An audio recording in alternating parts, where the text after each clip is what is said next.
Hello friends, আপনাদের সবাইকে স্বাগত জানিয়ে আজকে আমের পান্তুয়া রেসিপি শেয়ার করব। আমের পান্তুয়া বানানোর জন্য একটা বড় মাপের পাকা আমকে পাল্প বানিয়ে নিয়েছি।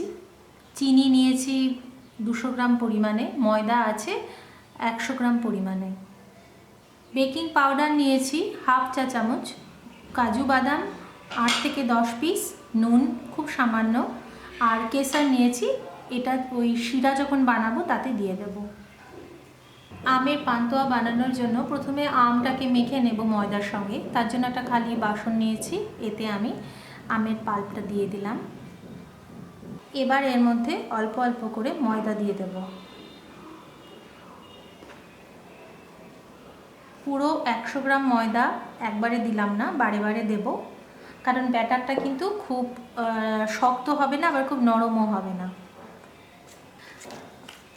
আমার আর ময়দা লাগবে না, পুরোটা ভালো করে মেখে নিয়েছি। 100 গ্রাম নিয়েছিলাম, কিন্তু ওই 75 গ্রামের মতোই লেগেছে। দেখুন ব্যাটারটা এরকম হবে, খুব শক্ত না আবার খুব পাতলাও না। এবার এর মধ্যে আমি দিয়ে দেব বেকিং পাউডার, তাতে খুব ফুলে উঠবে। বেকিং সোডাটা কিন্তু দেবেন না, তাহলে শক্ত হয়ে যায়। আর 1 পিঞ্চ নুন দিলাম, দিয়ে ভালো করে মেখে 5 মিনিট রেখে দেব। তারপর পান্তুয়াগুলো ডুবো তেলে ভেজে নেব। প্রথমে আমি চিনির শিরাটা বানিয়ে নেব। এর জন্য 1.5 কাপ পরিমাণে জল দিয়েছি আর 1 কাপ চিনি দিয়ে দিলাম। শিরাটা পাতলাও করতে পারেন অথবা ঘনও করতে পারেন, আপনাদের যেমনটা পছন্দ। তো এটার কোনো রকম নিয়ম নেই যে 1 তারের শিরা লাগবে, 2 তারের শিরা লাগবে। পাতলা বা ঘন একটা হলেই হলো। শিরাটা ফুটে গেছে, এর মধ্যে এবার আমি কেশর দিয়ে দিলাম, সুন্দর একটা কালার হবে। দিয়ে আরেকটু ঘন করব। চিনি শিরাটা হয়ে গেছে, এবার এটাকে আমি নামিয়ে ঠান্ডা করতে দেব। তেলটা এবার পান্তুয়াগুলো ভাজার জন্য তেল গরম করে নিয়েছি। তেলটা কিন্তু খুব বেশি গরম করব না, আর এভাবে গোল গোল করে পান্তুয়াগুলো ছেড়ে দেব।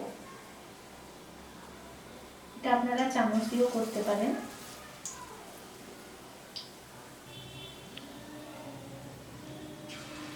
তেলটা বেশি গরম হয়ে গেলে বাইরেটা ভাজা হবে আর ভেতরটা কাঁচা থেকে যাবে, তাই তেলটা মাঝারি মাপে গরম করতে হবে।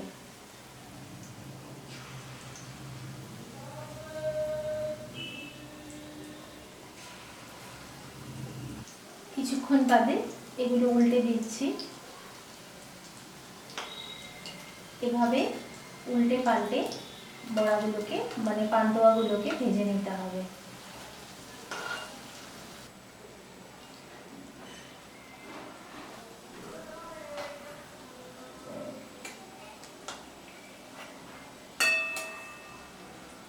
পান্তুয়াগুলো ভাজা হয়ে গেছে।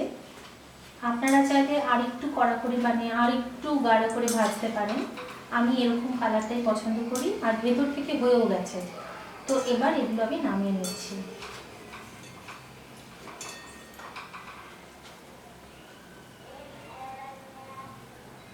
এবারে চিনির শিরাটার মধ্যে আমি ভেজে রাখা পান্তুয়াগুলো দিয়ে দেব।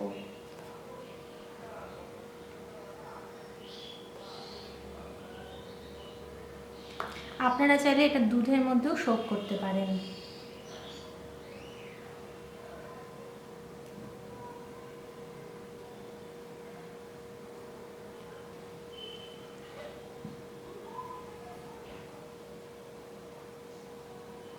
এবার এর মধ্যে আমি কিছু কাজু বাদাম দিয়ে দিচ্ছি।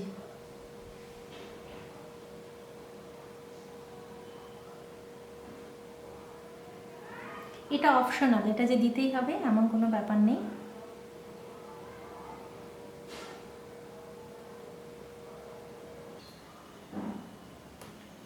খুব বেশিক্ষণ কিন্তু ডিপ করবেন না, 5 থেকে 7 মিনিট।